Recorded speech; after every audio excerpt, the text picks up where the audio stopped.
Excellent. Thank you so much for coming out this evening. It's really great to see such a full room, and thank you guys for being here. My name is Margaret Carrigan. I'm the news editor at Artnet, and among other things there, I write about the art market weekly in our industry insider newsletter, The Back Room. And I'm really, really thrilled to be here today to discuss how connoisseurship is evolving in response to technology and market forces and just broader cultural changes with two extremely esteemed experts. We have Emilie Gordenker, the director of the incomparable Van Gogh Museum, and of course, Aimee, the John Updike curator at New York's Frick Museum, which I know we are all very eager to get back into next month. So I'm glad she was able to get away from that.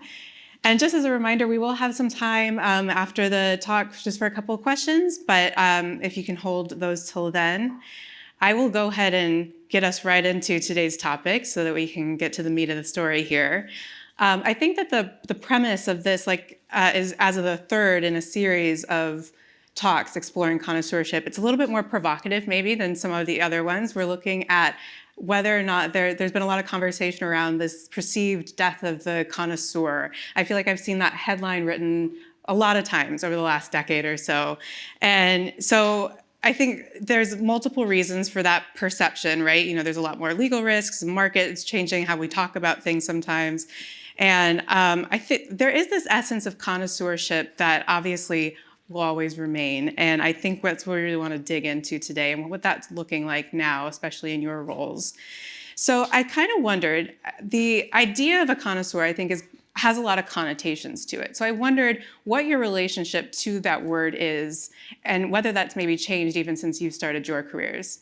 Well, I think for a lot of us, Bernard Berenson comes to mind. You think of that man in a palace in Italy who's just looking at all these Italian paintings, deciding yay or nay. I mean, that's a real caricature. He made an important contribution to art history, but in a certain sense, way back then, the idea of a connoisseur and art history were so closely aligned, they were hard to pick apart. The field has evolved and developed, and there are many more avenues of research. So it's, and to my mind, it's still an important component of what we do and always will do. But who the connoisseurs are today is really something I think, that's what this conversation is about. When I started art history, I came to it late in my life, and I was privileged to study at the Institute of Fine Arts, which is part of New York University. For those of you who don't know it, it's kind of the art historical place in the States, or was at least when I was lucky to go there. And I studied with you. Okay, we can fight about this. We have to stay upright too.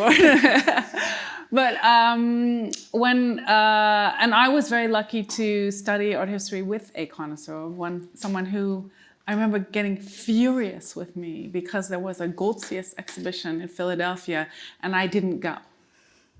He took us around to all the auction houses, to the print rooms. And that was possible because we were in New York. And I had that kind of an art history upbringing.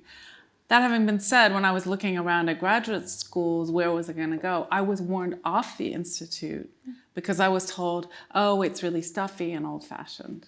So I'm so old now, but in a funny kind of a way, it was just an interesting moment in that evolution of the role of connoisseurship within the field more generally. And I'm eternally grateful to him that he gave me that training. Yeah, amazing. Yeah. Very special. So when I started grad school, also in New York, not at the Institute, I went to Columbia.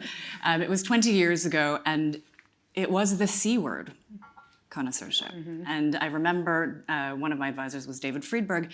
He would put a connoisseurship class on the register, and he'd cancel it every year because it was so contentious as a topic. And in some of the early courses that the entire university takes, so the core curriculum classes, they teach Bruegel, and there's a drawing by Bruegel that you all know about a connoisseur, and it is exactly this stereotype of the sort of, scrutinizing, kind of scheming person overlooking the shoulder of the artist. And that imagine that we were teaching generations of American students, like that's what a connoisseur is.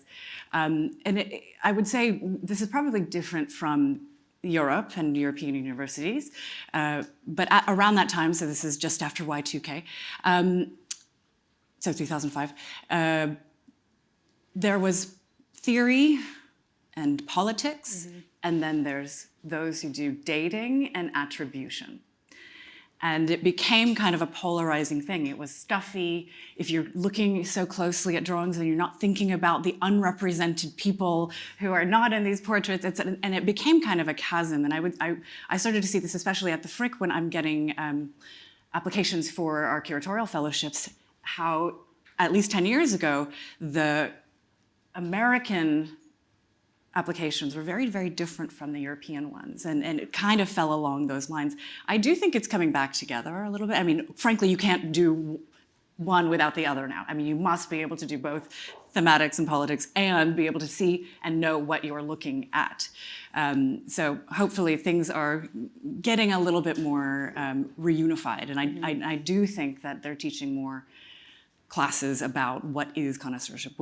Now I take the fellows into the conservation studio as often as I can, because it's actually, to access works of art and see them that clearly, it's a privilege. It's not easy to do so. Yeah, absolutely.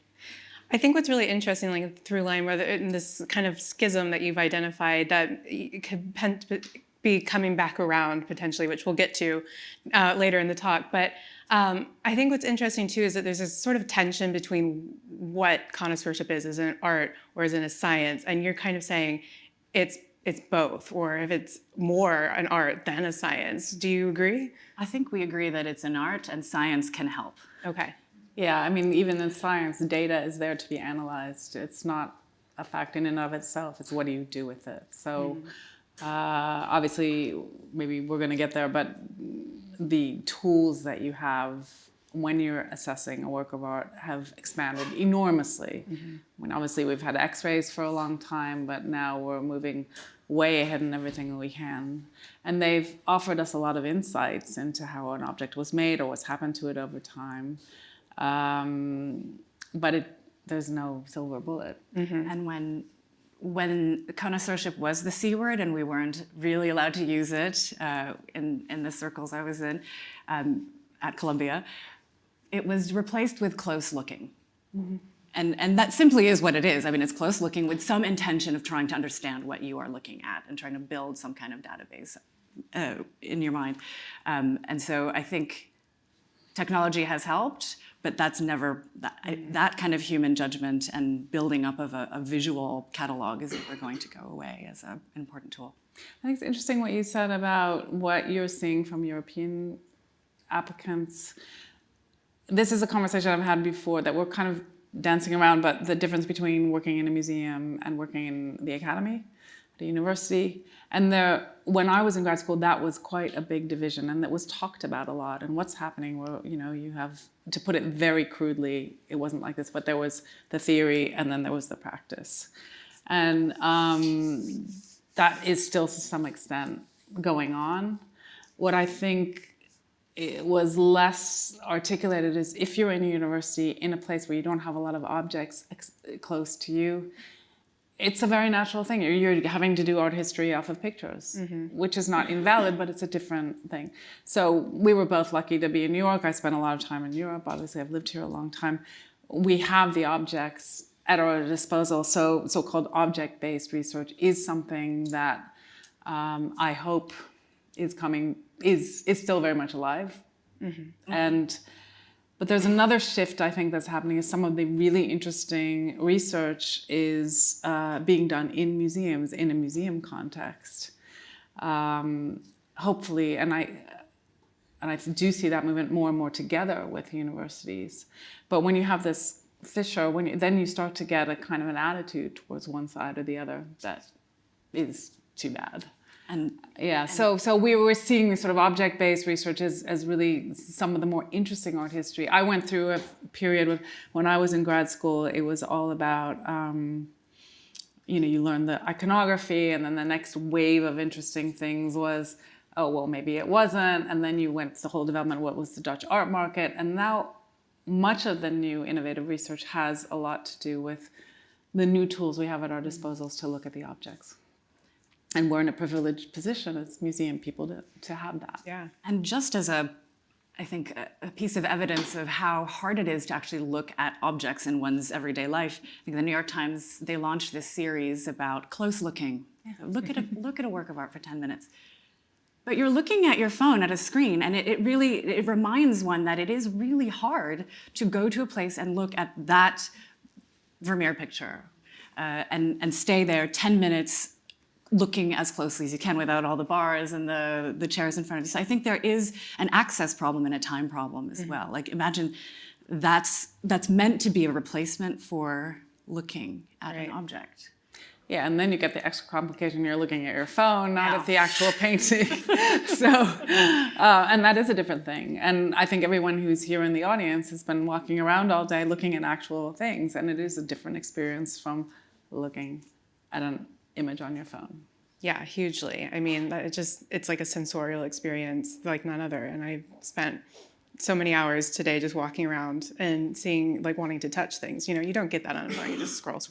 But you don't get that at museums either. You don't touch. I know. I stayed away. But it's something, I mean, to be honest, the fair and just the context of being here with dealers who are very willing, I think, to teach and to show and to let you handle if you do want to turn it over, something like that. That is an experience, I think, that is very unique to something like TEFAF, where you just can't get that at museums. You know, I work at a place where we don't glaze our pictures and we have no stanchions. You know, it's a very direct thing. We also don't allow children under 10 in the galleries for this reason. So you have visual access, but it's only at places, I think, like this, where there's a more intimate physical relationship with the works of art. Yeah. I think, too, just kind of speaking about the museum atmosphere as well. Obviously, we know that museums are under a lot of pressure these days for myriad reasons. And one of those is kind of just legal pressures that have mounted in the last several decades. And I think, Emilie, I would like to kick this to you because you have a few high-profile legal things that I think you can speak to well here. And I just wondered, how does that affect you as an institution that can offer this kind of like unparalleled access to works? And like, how are you managing it in your day-to-day now? Yeah, so a little bit of background. The Van Gogh Museum, I'll pronounce it in the Dutch way, is really the center of expertise on the artist in the world. We have the largest collection of his work, but we also have unparalleled scholars, some of whom are here. And this puts you in an interesting and important position. If you're going to say you're a public institution that believes in scholarship, and at the same time, you are looking at works of art, we think that we should make that scholarship available to the world or to everyone who needs that access. We feel that very strongly. Our team is often asked for its opinion about works that may may not be by Van Gogh. We do not issue certificates. That is something that used to happen, not necessarily with us, but in the art world more generally. But we simply say, on the basis of what we know, we offer our opinion. Other scholars, people are more than welcome to do that as well. The complication is that because we've amassed so much knowledge over the years and really have I think, if I may say so, a really excellent track record, you do become almost by default, not by design, but by default, you become the go-to place. So we very much are proud of that situation. We're happy to share that.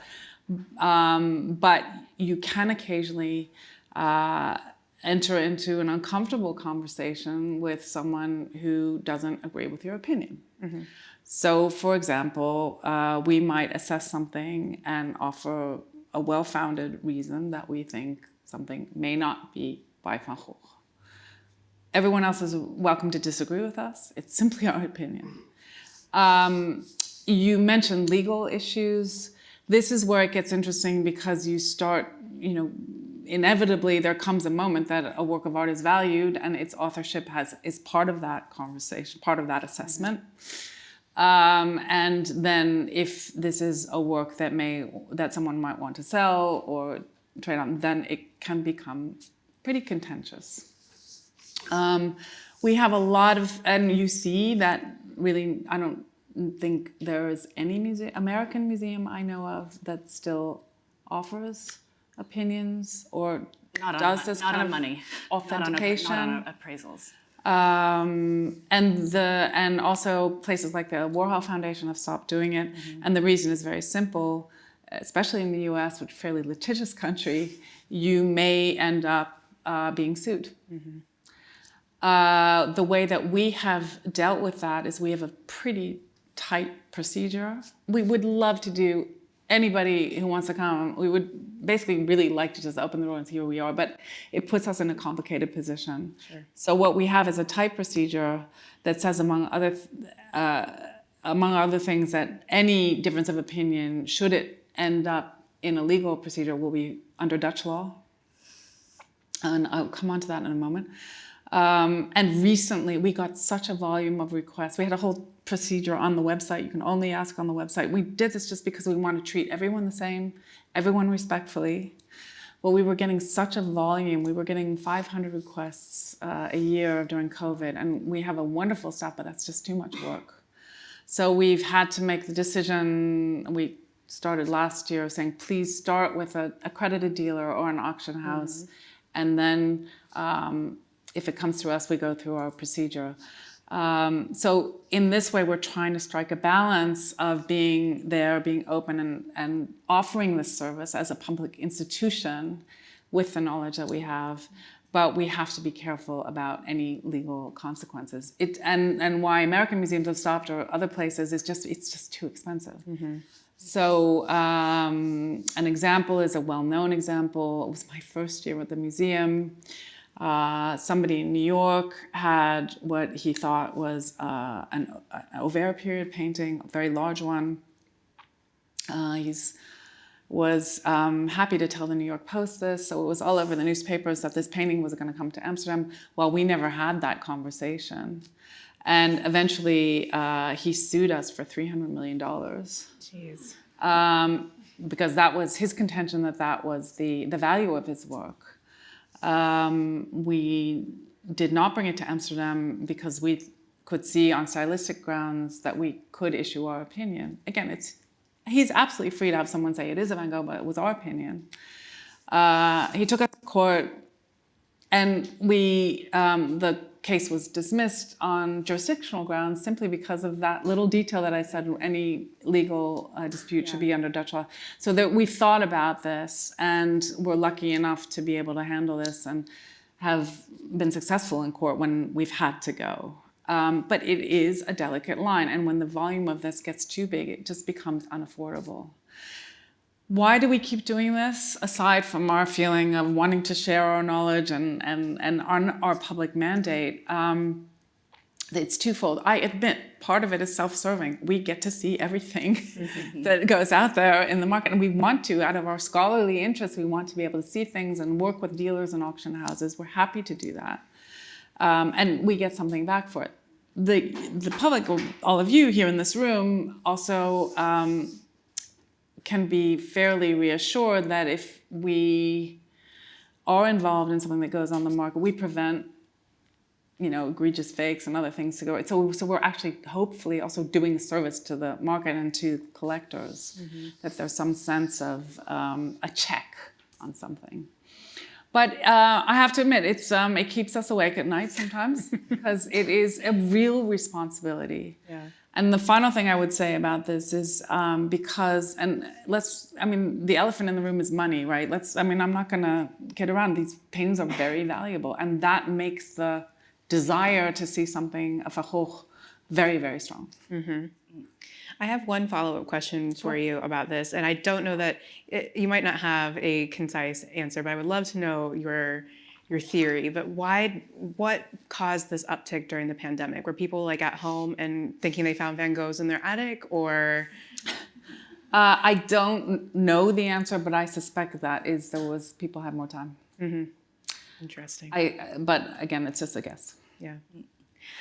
I think too, we're here at this fair when we were talking about, just having this opportunity to be up close to some of these paintings here. And what is interesting to me is, like you were saying, that museums offer these spaces year-round in some ways. But obviously, the museum landscape is changing. There's more than just legal issues at hand. I think we've seen a lot of pressure put on museums just financially in the last several years. Also, they've become kind of, as public spaces, places at like a forum for debate in some ways. We see protests happen at them. There's been high-profile soupings. So I wonder how that also changes your responsibility to safeguarding the works that are in these collections, and how does that change the conversation around the other C word you mentioned here, which is close looking. So I just feel like you've mentioned that several times, and I think it's a really great word too. Yeah, well, just to say, because the Frick is not a monographic institution, obviously, we don't have the same volume of requests. Unfortunately, we do get a bunch of requests. Unfortunately, and this is the sad state, I think, of people with things at home, that they don't know what they're looking at. The number of times I have to tell somebody that they have a print of a painting that happens a lot. And it's partly because they see the image, and you recognize the image from your phone, and you're not really looking at the object anymore. And so it really does, it feeds into this question of, especially at the Frick, when you don't glaze pictures, you're supposedly meant to be able to see them better, right? And that's something that we've tried to foster, this idea of just a very direct looking. That goes also for ceramics and furniture, et cetera, et cetera. We are closed. We're reopening next month. When we had a temporary moment, 3 years, we were open at the Breuer building on Madison Avenue at Frick Madison, and we installed old master pictures there, also unglazed. And it was, for many people, a place that they could, A, discover old master pictures because they would never have walked into the Frick before, and B, I had a lot of art students come in and just study pictures, because it's so hard to go into a museum and look very closely at something, because there's a crowd, because there's glass, because there's a barrier. I don't know what's going to happen in the future, and part of it is there's always a pressure to increase visitor numbers. That's always just the pressure, but there comes a point, there's a breaking point, there's a capacity level for an experience in a museum. When we hosted the Mauritshuis Masterworks at the Frick, my last job, in 2014, and the girl with the pearl earring came, it told our institution what the capacity of the building and its staff was, and what made what was a pleasant museum experience into a horrible one. No fault of the girl with the pearl earring, but just to say that people come to places like the Frick, it's not the Met, right? Because they want it to be quiet, and they want a little bit of time to just look very closely at something, and that started to become impossible for that 3 months, because there was always somebody rushing you, had a time ticket, come on. And I think that's happening more and more as museums are struggling to maintain fiscal health, that the more people you can get in, the better, but at what cost? Mm-hmm. So you make some great points, and I have some answers, some maybe partial answers to that. By the way, when I was curator of Dutch art in Scotland, I got people with Rembrandt prints all the time, and they were often cut out of books. And it was, as you say, a little bit, but this is part of your mandate as a museum to educate. And as we are evolving as museums, I remember when I became director of the Mauritshuis 15 years ago, it was all about accessibility, be accessible. And we're not there yet, we're not accessible to everyone, but we have done a pretty good job, so that in fact, the things that people are talking about outside of our walls are very much coming inside. And then you start to see tensions between the traditional temple of close looking, as it were, and the desire to not miss something, to have an Insta moment. People's behavior has also changed. Mm-hmm. And so that we, to write a long extended label about is this or is this not a Rembrandt, or is really not what people are looking at. So we have to find, we're all struggling to find a balance between, at least I'll speak for myself, for me it's very important to keep the scholarly level very high, to keep doing that. Those, whether it's a connoisseurship question or a more traditional art historical question, if you keep asking those questions, you come up with new narratives that then lead to maybe an educational program or maybe an exhibition. But you're constantly balancing the need to help people learn how to look, on the one hand, how to behave in a museum. That sounds a bit, I don't mean it that way, but just sidestep. I remember when the Rijksmuseum opened, they had a terrible issue where people were sitting on the furniture, which is totally understandable. If you want to be there and you want to see this beautiful, you want to sit on it. So it's also for us to adapt to new forms of behavior. Everybody complains about the phones. That is another side of the story, but you have to make a decision. For example, as a museum, are you going to stop allowing people to take photos? Your security team will then be working full time to tell people not to photograph instead of looking after the paintings. That's my security team's life. Well, exactly. We don't allow photography. So we've made the other decision, but we've given people some etiquette. So we're getting a little bit off the connoisseurship, but what we're saying is connoisseurship is one of the things, the basic things that we do as museums, but we're having to think about how we present that and how we share that with people who may have had different experiences or that may be their first museum experience. And then you come on to the issue of, okay, not only what are you going to talk about in your, your text or your audio, but also, do you put glass in front of it? Do you glaze it or not? We do. Museum glass is pretty good right now. Mm-hmm. But we can't take the risk with these paintings if people touch them. Mm-hmm. And I get it, they're so touchable, but we can't take that kind of a risk. So I think that's a big in a way, we're victim of our own success. We're seeing more visitors. We're seeing people who maybe a generation ago wouldn't have naturally gone to a museum. I think it's great, but it does mean that we have to adapt to that.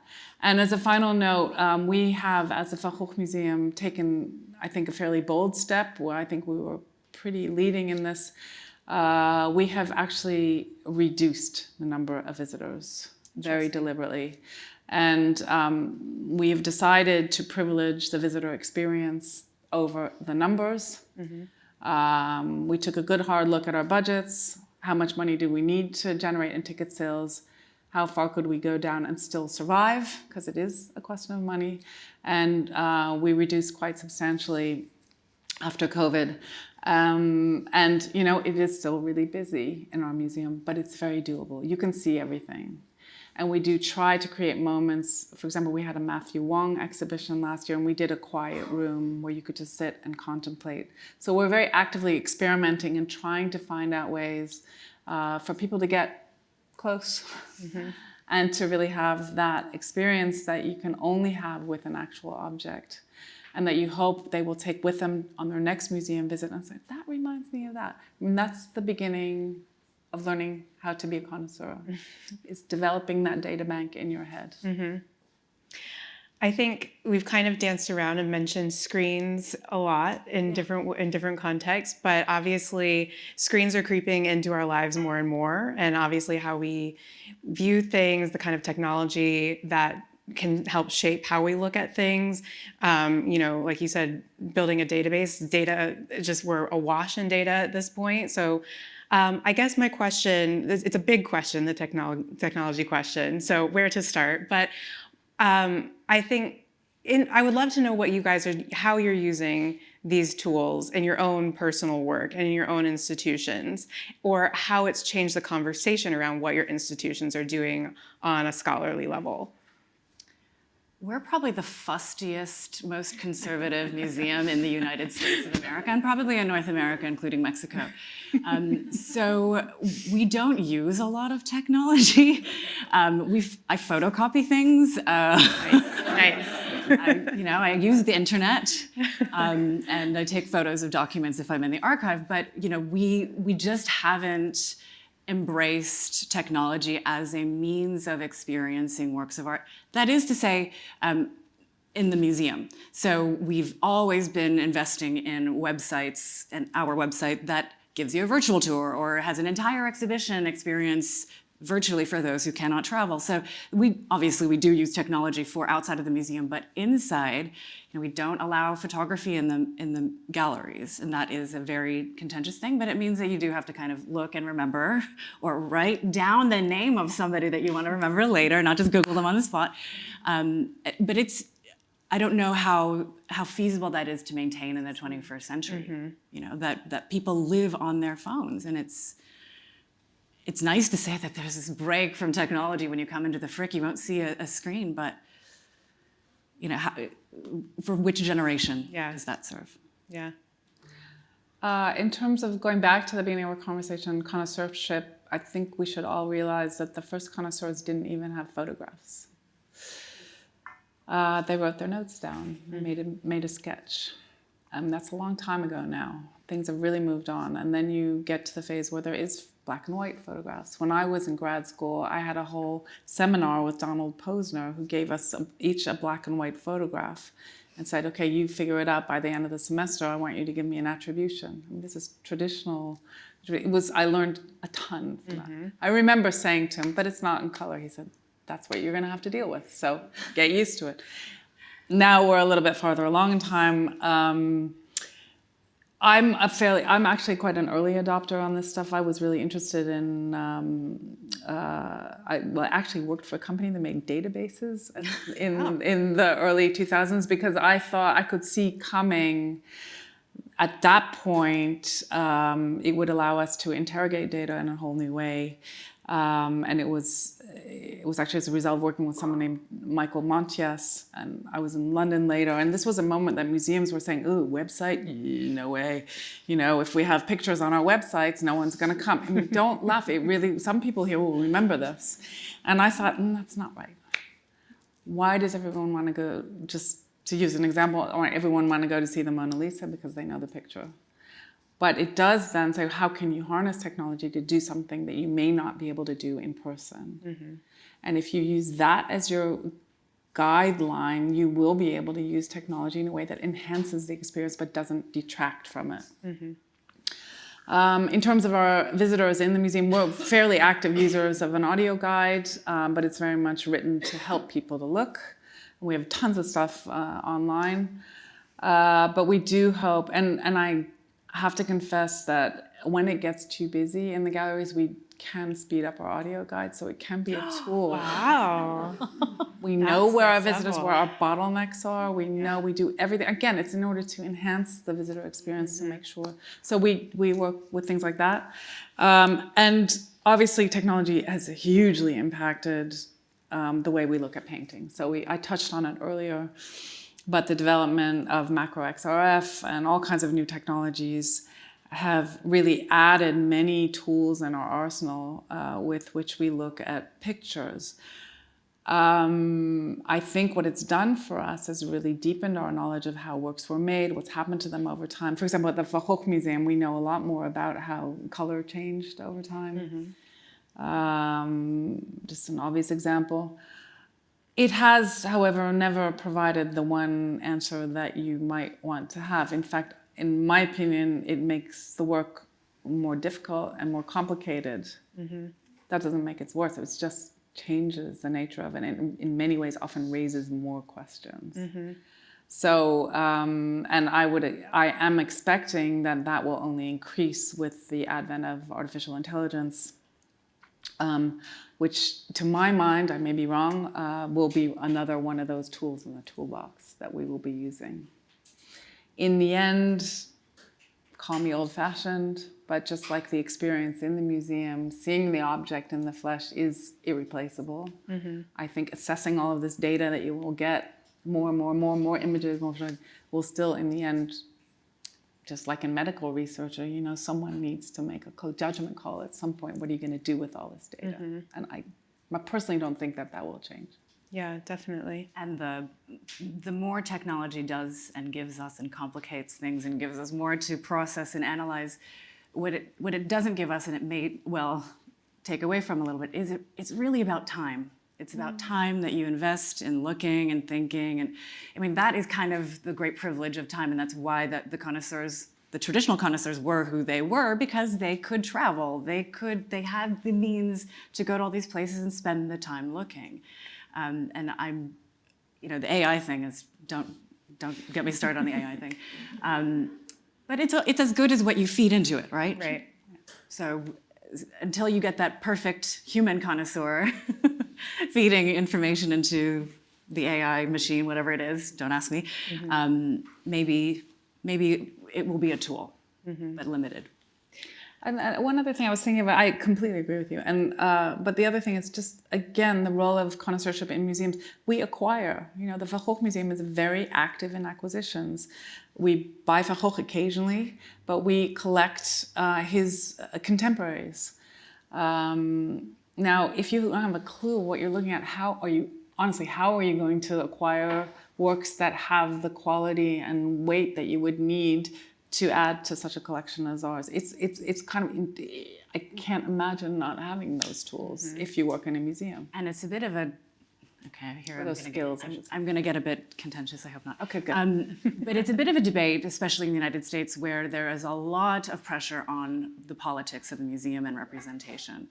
And, I'm highly simplified, but you have more conservative, let's say, C-word kind of people. No, come on. Connoisseurship-minded people who might criticize the acquisition of a work of art by a woman artist or an artist of color that is not of the quality, condition, et cetera, that most people would associate with museum works, right? And so this becomes this tension of, but it's important to bring in objects to the museum that speak to the audiences of that local community, and that will be different for every institution.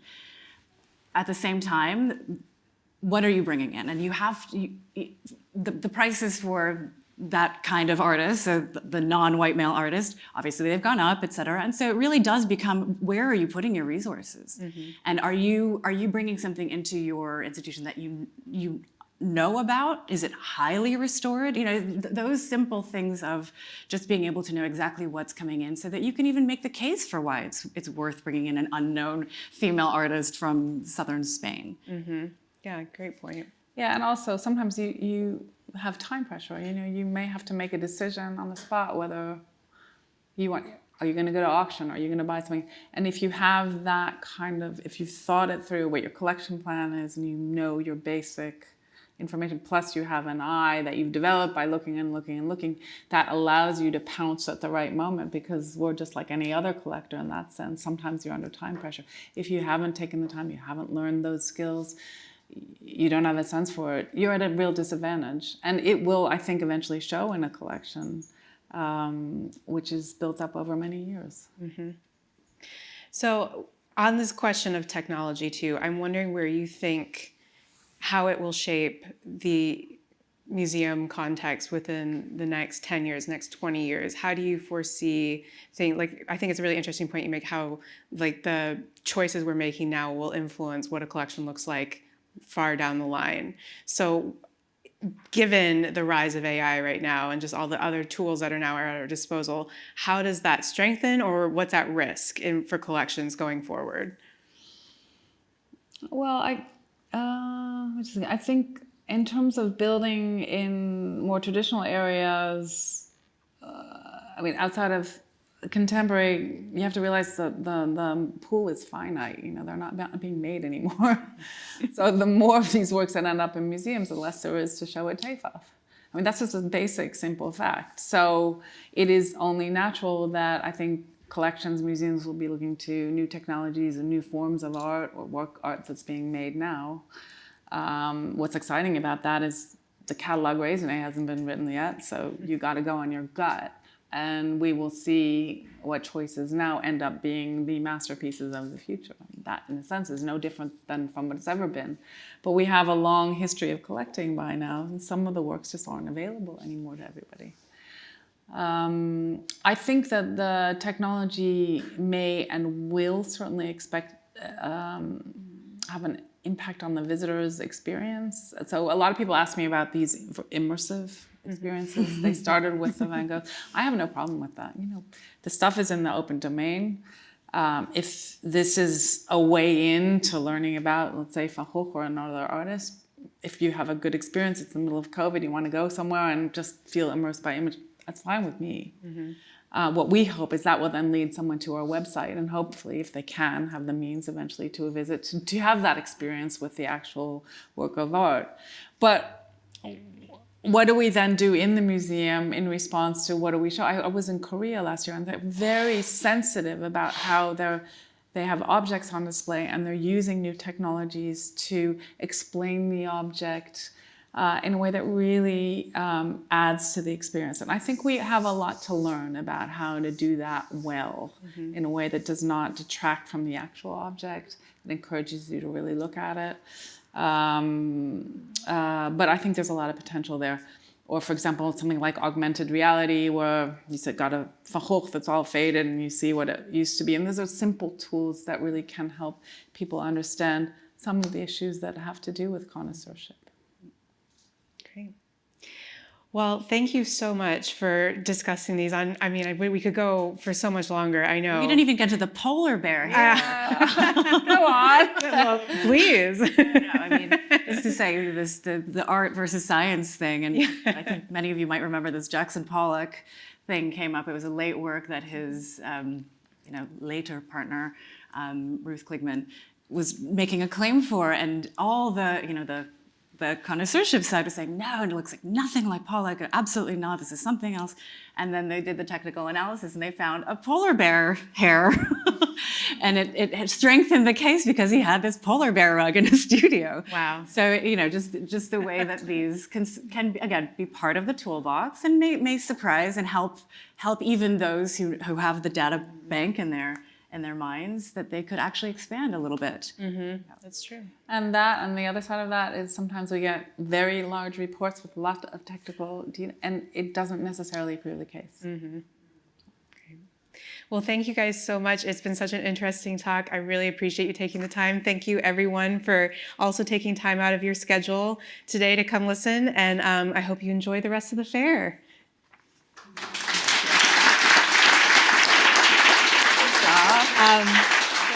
We have some time for a few questions, so I'm very happy to turn it over. We've got a mic going round, so. Hello. My question is to both of the speakers, please.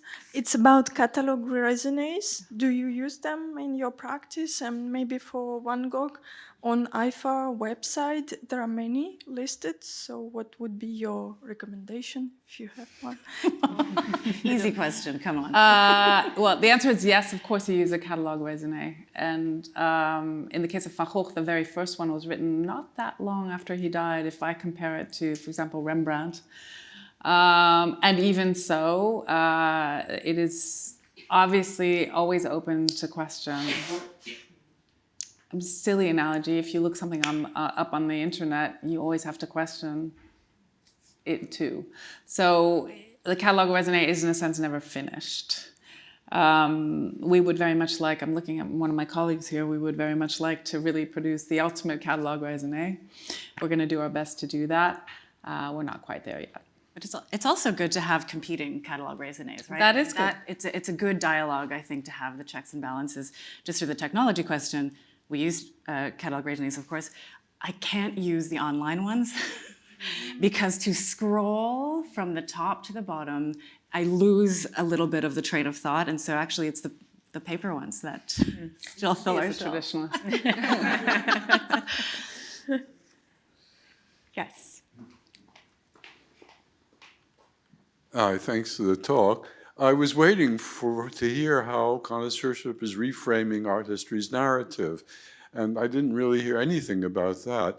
Emilie made one remark that sort of impinges on. She said the technology is showing us that artworks are more complicated than we thought, and the questions maybe isn't the question we're asking, the yay or nay question, maybe isn't the right one. Well, I completely agree with this, and I've been hoping that it would move things in a direction in which close looking would take the place of what the Germans call Attributslerei, just having to insist on the authorship of one author. And there's room for art history's narrative indeed to be reframed in a way that doesn't place the assumption of unique authorship central and would affect the mission of museums like the Van Gogh Museum and the Frick. Thank you. May I take that one? Thank you, Gary, for the question. I completely agree with you. As well, we've had a lot of conversations about Rembrandt. We've known each other a long time, and I started in the 17th century, and Rembrandt is the really interesting example of this. An artist who trained students to work just in his style, so you're constantly wondering, is it him? Does it come from a studio? And in the end, if you go to early Netherlandish painting, where there are big workshops, in the end, you kind of scratch your head and say, well, why are we even asking this question? There is an element of that, that I think that museums have an important role to explain that and let that happen, because in the end, we have them in our collections, and whether the attribution changes or not doesn't really affect whether we're going to hang it or what we're going to do with it. I do think, Gary, there is an important point about the art market, which is quite different, because the attribution does affect the value of a painting or a work of art, whether we want it to or not. I think many of us don't want it to, but it is a fact. And so that's why I think you will never entirely get around the question that people will want to ask, is it or isn't it? Mm-hmm. I hope that's an answer too. I also, if I may, just I do think that the narrative of art history is maybe too singular of a way of thinking about it.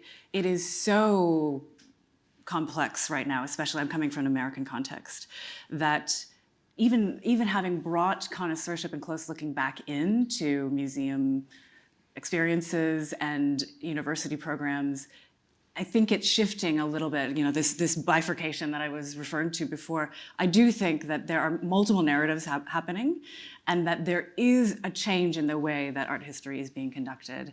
I'm just seeing this from again, applications of graduate schools, graduate students from the United States and from Europe. And I'm seeing a change, at least in the last 10 years, that it is kind of coming back together. Yeah, and I would say one other thing about this is, my experience in interaction with visitors who may not have the privilege of having a real art historical baggage, you often get, they want to have an answer. And I understand, and I think they're quite right to ask that question. So where we're trying to, in this particular issue, where you have to work as a museum is to give enough clarity on the one hand, but also enough nuance that they leave asking those questions themselves. And it's not easy, but we're trying. We had a hand over here a second ago.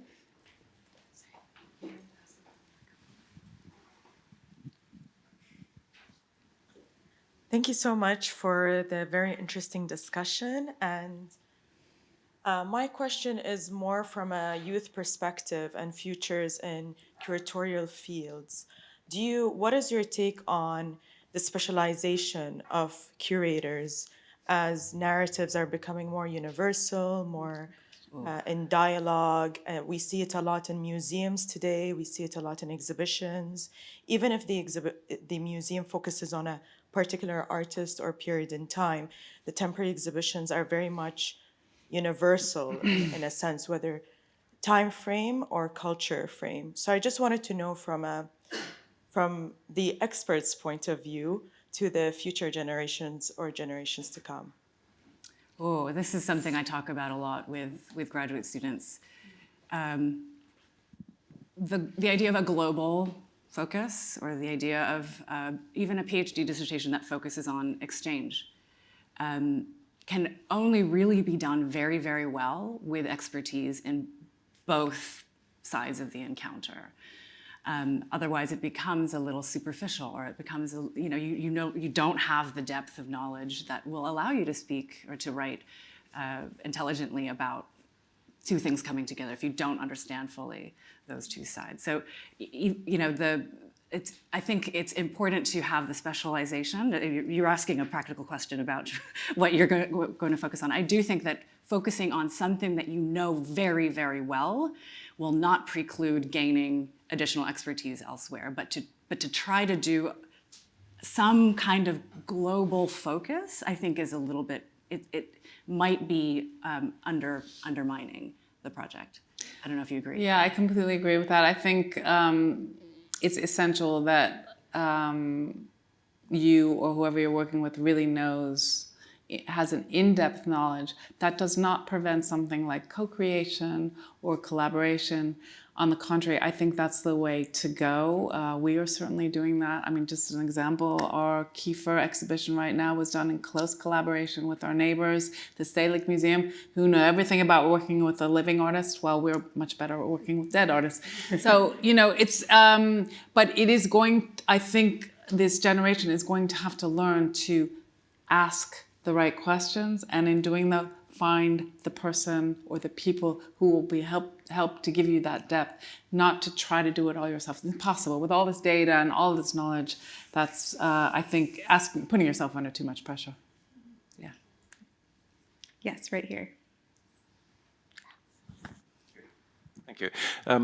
Coming back to the term of connoisseurship, my understanding was always that this contained a very subjective element, that the connoisseur typically was somebody who had decades of experience and because of that was objectively respected by his peers and in the marketplace. Could it be that the connoisseur is losing power? So his authority is being assailed by objective systems, by objective knowledge. Typically, the connoisseur would also not have been able to provide a clear reason why he would judge a particular work to be attributable or not attributable to an artist. So it's individuals who have been dominating the marketplace whose power may now be decimated. Is there an element of truth in that? I certainly think there's an element of truth in that. If you go back and read the memoirs of Berenson I meant earlier and so on, they often said, well, the first encounter is definitive. You have to follow your gut. That's a little bit slick of me to say that, because that gut came from somewhere. These are people who looked a lot and really did have a lot of knowledge. But what you do see, particularly in, I think, that generation of connoisseurs, they also changed their mind as their career went on. So nothing is really set in stone. And I think that sort of undermines the idea that one one individual in particular, has all the answers. You see this is classic. You see it in the connoisseurs of all types of art going forward. On the other hand, there was a valiant attempt, for example, by 5 scholars to write the definitive catalog corpus, they called it, of Rembrandt. That didn't work either. Connoisseurship by committee did not happen. So I'm afraid we're in a bit of a dilemma here. I think, as I said earlier, technology helps people looking for a definitive answer, but I think I will agree with Gary here. This idea of what is right and what isn't does shift over time. So I personally don't think that connoisseurs are to be dismissed. On the contrary, I think they remain essential for collectors, for museums. It's just that it may be moving forward from just is it or isn't it, if I'm saying that correctly. And so I don't think it's the traditional connoisseur has been wiped out by any means. But we all have a responsibility. Take your kids to museums, get them to look at things. There's a generation of people who have had 4 years of weird museum closures during COVID. I do think that if we want connoisseurship to matter, and I think it does, I personally do, then there is kind of a societal investment as well, right?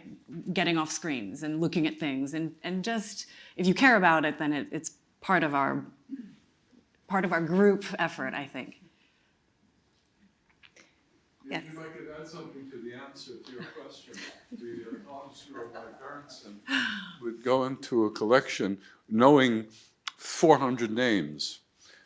The documents for the period concerned would show that there were 1,500 artists that were active at that time, of which the majority have no known works. In other words, if Berenson gave positive answers to 80 or 90% of the attribution of the painting he was looking for, he was demonstrably wrong. There's a question right behind you, if you'd pass. Yep, right there. I thank you so much for the really interesting panel. So I was wondering to what extent, I mean, I should say in the art market, provenance has taken an increasingly important role. To what extent has provenance taken on a role in connoisseurship, if at all, or has it stayed kind of the same? Well, if there's nothing listed under an object's provenance, that's a challenge, and certainly having a history will help the cause, right? Help the analysis of the object. Especially for those who are really deep in the provenance, having particular collectors that we know that are documented will also help the cause. You know, an object that has had a really good trip around history in the hands of people who have supported Van Gogh or whoever. In terms of aiding connoisseurship is one thing. I think museums, just to turn this around a little bit, I don't know that we can accept many things that don't have a very, very solid provenance these days. Yeah, so there's one aspect that has very little to do with connoisseurship, and that is just the business of restitution. And that has really brought, in a very positive way, has brought along the study of provenance quite dramatically. There's a lot more data available to us to use. There are Carrigan data. So we have, every day, it seems like there's another database to research, but that is not directly related to connoisseurship. There's no reason, to my mind, it's maybe a little different in the States, but if you have a fabulous object, you've done absolutely everything you can to research the provenance. You don't see any active reason for worry. The way we work in the Netherlands is we say, okay, well, we can take that risk. But it's gone through the art loss register. Yeah, no, all those databases. But it brings to mind another issue that can be relevant. Let's say it's gone through a certain collector who used a certain conservator in the past. That can offer interesting information about how the work was treated and why it may look the way it does now. And I think that it would be an interesting, moving forward, to have a very serious, we all do now, seriously document conservation treatments and other things that have happened with, so that that going forward. Conservation, the state of conservation, that is a really big part of your connoisseurship and how you assess an object. And that's why you see so many museum groups here. Curators, director, and conservator are walking around together. So that brings us actually to the end of the hour. So we will leave it there. Thank you again, Emilie and Aimee. It's been such a thrill to be up here with you and to kind of just get into a little bit, as much as we could in an hour. Thank you again to our audience for being a great audience and all of your questions. And yeah, enjoy the rest of the fair. Thank you.